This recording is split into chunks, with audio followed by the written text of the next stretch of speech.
Welcome to this quick and easy guide on how to enable mentions notifications on Snapchat. If you want to stay updated whenever someone mentions you, follow these simple steps. First, open the Snapchat app on your device.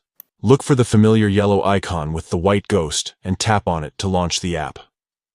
Once inside Snapchat, head to your profile by tapping your profile icon located in the top left corner of the screen. This icon usually looks like a silhouette or your avatar.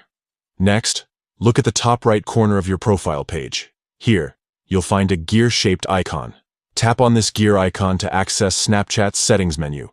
Now that you're in the settings menu, scroll down and locate the section labeled My Account. Under this section, tap on Notifications. Inside the notification settings, you'll see various options.